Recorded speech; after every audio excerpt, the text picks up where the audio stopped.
Assalamu alaikum warahmatullah. Good afternoon, everybody. Now we are having the Janssen Symposium, and we thank them for sponsoring this educational activity, which is going to be about restoring the immune balance towards a better management of psoriatic arthritis. And we have a famous, speaker with us for this session, Prof. Carlos Selmi, who is actually coming from Italy. He's actually currently leads the rheumatology and clinical immunology unit at Humanitas Research Hospital at Humanitas, and he leads also a young group of physicians and scientists with wide research and clinical expertise. Includes actually periods working at foreign institutions. So the team holds dedicated clinics for rheumatoid arthritis, spondyloarthritis and connective tissue disease, with dedicated clinics for systemic sclerosis as well. And they do have lots of research activity involved. So I'm not sure if he's, ready now with us. We welcome him for...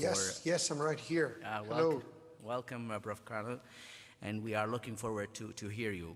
So the mic is yours now. Well, thank you. Thank you, my friend.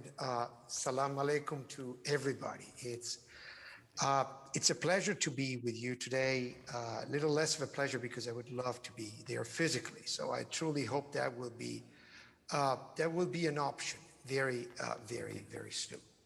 But today, yes, I will. There's quite an ambitious title today. Because restoring the immune balance in the case of psoriatic arthritis is quite a steep mountain to climb. It's something that not many of us are really hoping to do. But the way I'm going to try and tell you about this is what we know about the pathogenesis of psoriatic arthritis and why targeting IL-23 is likely one of the most comprehensive ways to target all the PSA domains that we just heard from the previous speaker. Because the GRAPPA recommendations, which we heard about, are indeed the model that we will follow today to discuss this. So again, salam alaikum to everybody. It's again a pleasure for me to be here. Well, PSA is complicated. PSA is tiring. PSA is challenging, way more than, for example, rheumatoid, at least in my experience, because there's at least 6 domains that we need to tick every time we see a patient, being a dermatological manifestations such as nail psoriasis or skin manifestations. These are, by the way, the most recent real-life data coming from the United States, which about 2/3, 3/4 of patients will have skin manifestations. Nearly half will have nail psoriasis, 70% with peripheral arthritis. About a little more than 1 in 5 will have enthesitis. More than 1 in 10 will have axial disease. And for dactylitis, the figure is slightly lower. So as if to say that perhaps what we see in clinical trials is a little different as a picture compared to what we see in real life. And these are the GRAPPA recommendations we just heard about from Denmark. I mean, this is exactly what we do every time we see a patient with PSA. Because in the case of PSA, we are capable to tell which of these, which part of this grid each patient of ours belongs for the most part. I'm not saying that one patient would fit only in one of these, but definitely for each of our patients, we can think of the most dominating domain, be it peripheral arthritis, be it axial disease, be it enthesitis, be it dactylitis, be it skin or nails. And each of these will have a different algorithm for treatment.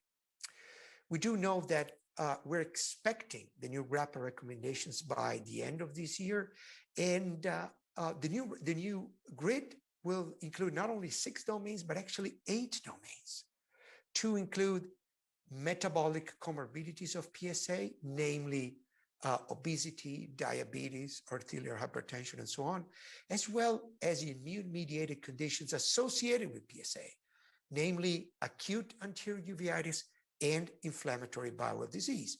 because we do know that apart from the 6 domains we discussed earlier, from a dermatologic and rheumatological perspective, there's so much more in psoriatic arthritis, be it metabolic-cardiovascular, NAFLD, cardiovascular disease, obesity, diabetes, be it immune-mediated, of course, psoriasis, as well as acute anterior uveitis, IBD, as well as neuropsychiatric manifestations, that is, depression and anxiety, which we know are very prevalent among our PsA patient.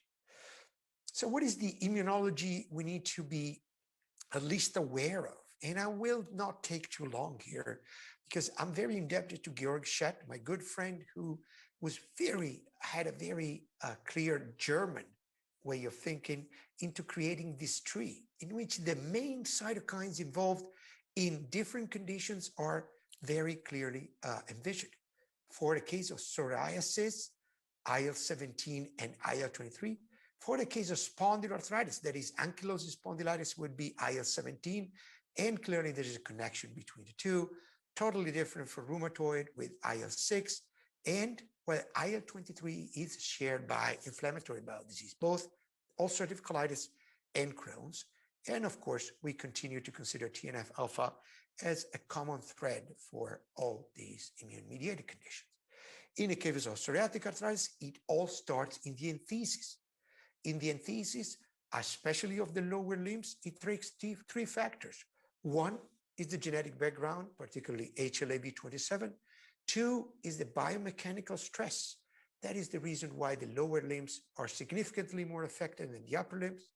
And three would be a permissive gut microbiome, which leads us to the connection with IBD, because clearly we do know that a gram-positive gut microbiome induces IL-23 production, which eventually can spill into the systemic circulation and get directly to the enthesis and to the spine, providing a nice messenger type of connection between gut inflammation, gut dysbiosis, and spondyloarthritis and enthesitis, like we see in psoriatic arthritis. Again, this is a nice picture of something that will tell us that stemming from the gut microbiome, from the genetics, from the biomechanical stress, we get an IL-23 overproduction, which eventually talks to enthesis resident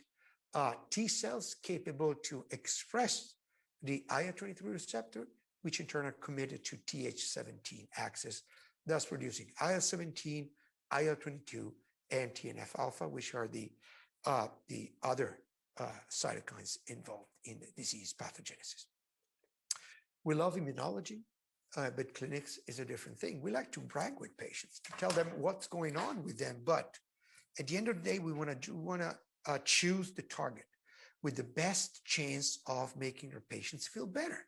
So does IL-23 blocker make sense? And that's why we need to discuss about guselkumab.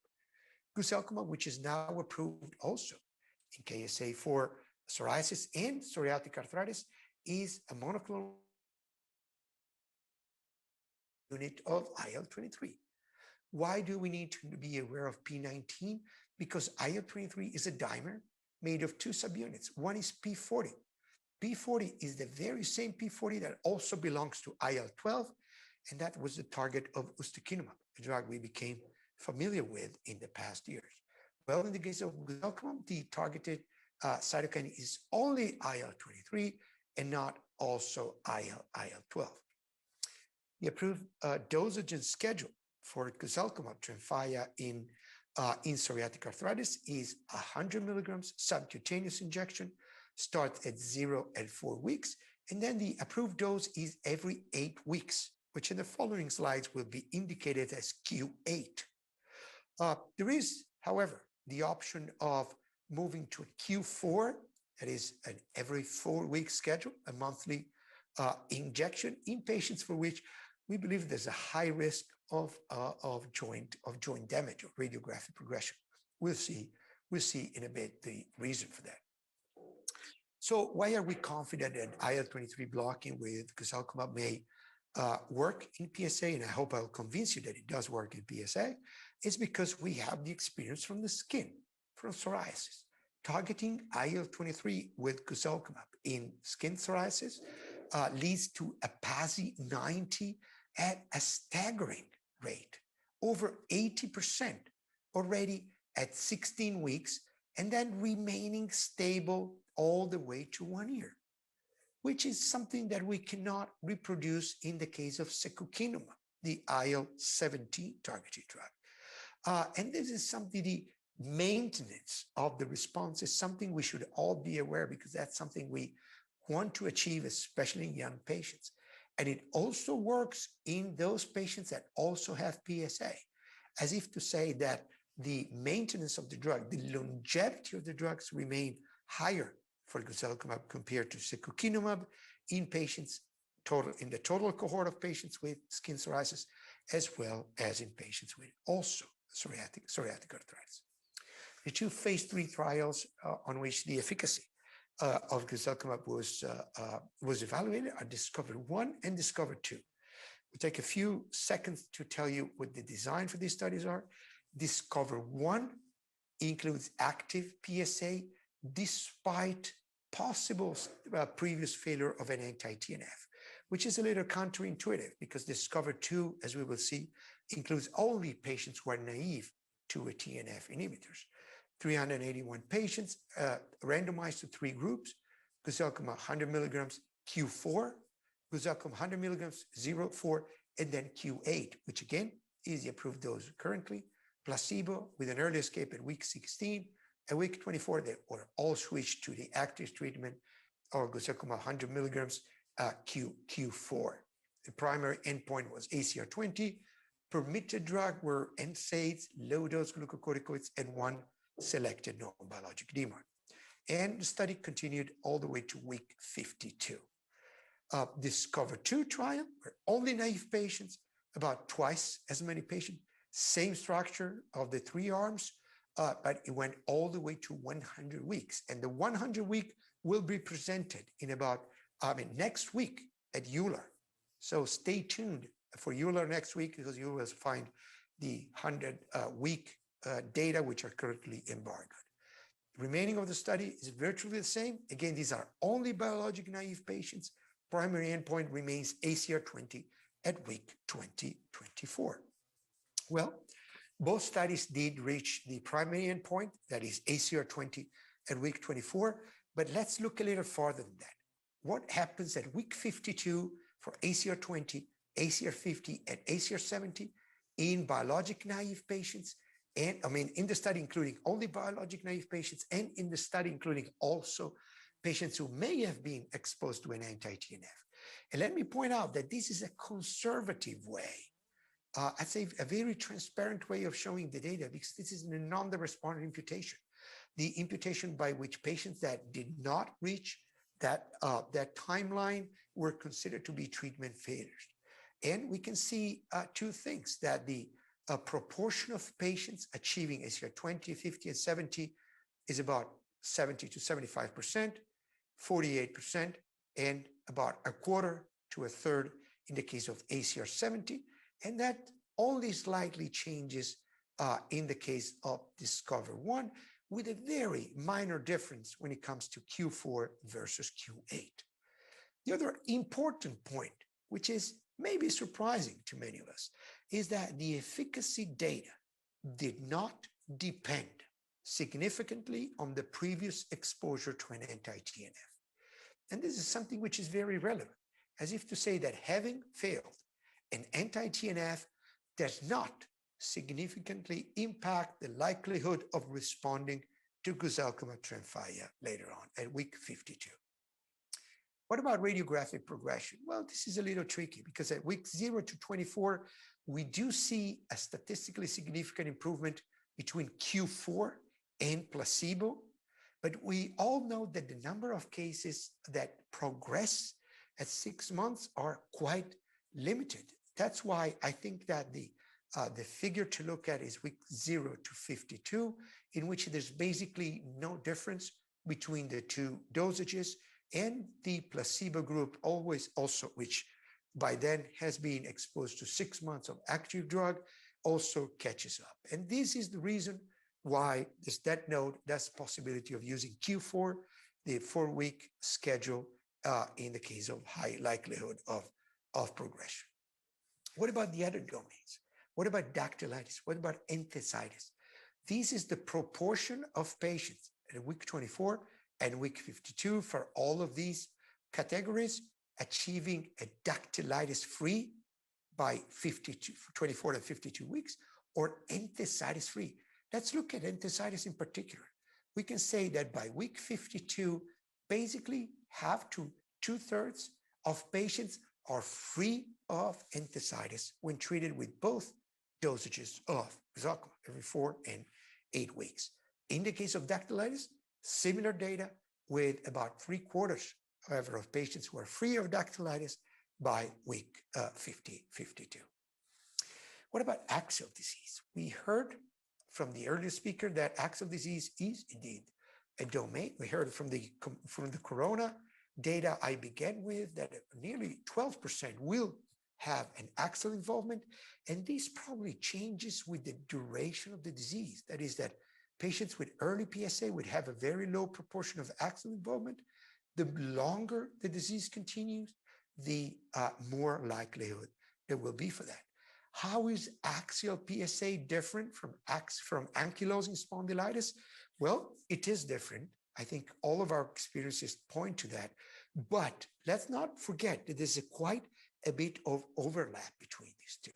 Because if you take a cohort of ankylosing spondylitis patients, 24% of them will also fulfill the Caspar criteria for PSA.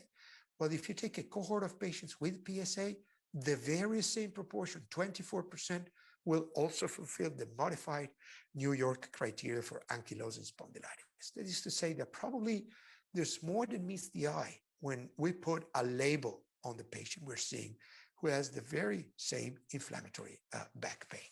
Why am I saying this? Because we know that targeting IL-3 has been pretty disappointing in ankylosing spondylitis.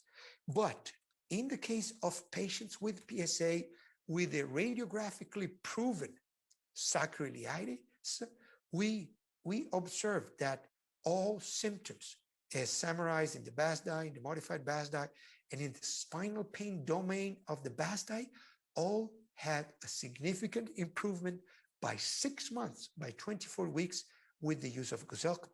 So symptoms of axial involvement did get better, and even more relevant, if you include an endpoint, a more objective endpoint with CRP, you will also see an improvement. But of course, we want to be effective and we want to be safe. Well, the safety profile of guselkumab is, to say the least, invaluable, because if you compare the last column here, the cumulative guselkumab group, which includes Q4 and Q8, compared to placebo, you basically see no difference, if not a disadvantage for the placebo group, with some of the side effects, for example, the discontinuation due to adverse events, being more incident and prevalent in patients treated with placebo. If you look at more clinically scary, relevant adverse events, such as death, malignancy, or major cardiovascular events, you see a whole lot of zeros for guselkumab altogether versus placebo.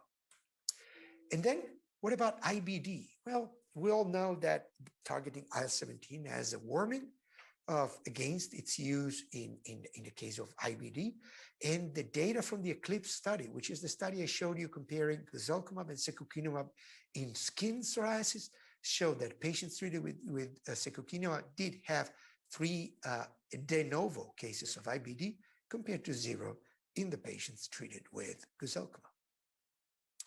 The ultimate question, however, is how does IL-23 blocking compare to other mechanisms of action? Well, we will not have a head-to-head trial anytime soon, but what we can do is do a network meta-analysis, which groups together all the clinical trials between 2004 and 2019 in different study population with different drugs which are currently used for psoriatic arthritis, and to make a long story short, this is in this column, you find the probability that guselkumab every 8 weeks is better than the drug it's referring to. And we do see, for example, that guselkumab Tremfya every 8 weeks ranks second in the network when PASI 90 is used at the endpoint. ACR 20, it's basically comparable with IL-17 and subcutaneous, all subcutaneous TNF inhibitors. And when it comes to safety, there were similar results, and Tremfya every 8 weeks did rank very highly in this type of ranking. So I'm done. I'm thankful for you who attended this meeting, and I encourage you, based on the data, based on the efficacy data that I've rapidly summarized here, to identify for yourself, to put your hands on the drug and to understand what could be the ideal guselkumab patient. Problematic skin, flaring recurrent enthesitis, safety concerns, other nails, axial and dactylitis, in which you may have some different profiles, perhaps IBD, risk of IBD. Consider all these need to be factored in to provide a personalized approach to your patients. And with this, I say shukran to everybody. Thanks so much for your attention. These are the amazing people I have the privilege to work with in Milan, which I hope you can meet sometimes. Thanks, Prof. Selmi, for this very interesting presentations. And we will see if there's any questions. And I think before we will see if there's anything from the audience, I'll ask you a question regarding the upstream and the downstream inhibition of interleukin-17. Is there anything that is translated clinically in this aspect? For example, what makes this, for example, a drug better or maybe distinguished from the other treatment that we have? That's an amazing question, and I think it's the most relevant one from a clinical standpoint. Well, immunology is more complicated than I showed, especially in the case of PSA. For example, we need to account for the IL-22 role in PSA, but we also need to understand that IL-17 may be largely depending on IL-23, but there could be some other mechanisms around it, as well as IL-23 may exert its role also independent of IL-17. That is why targeting and blocking the two cytokines cannot be the same thing, cannot be just interrupting the same river at two different levels. It's more complicated in that, as complicated as PSA is. So that's why I think that the disease phenotypes should be at the center of our therapeutic decisions. Of course, based on the data, but definitely based on our clinical sentiment, as I like to say. All right. Is there any questions here from our colleagues here in the hall? So it seems that there's no much questions now. So we thank you a lot for this very excellent presentations, and we hope you have a good time there in Milan, I think. So have a good time. Thank you, my friend. And thanks. Again, please stay safe, everybody. Sincerely hope to see you very, very soon. All right. Thank you very much. Thanks a lot for you. I believe now there's a General Assembly meeting, as far as I know. I think it's going to be at 4 o'clock in the same hall. So with that, I leave you. Thanks a lot for your attendance.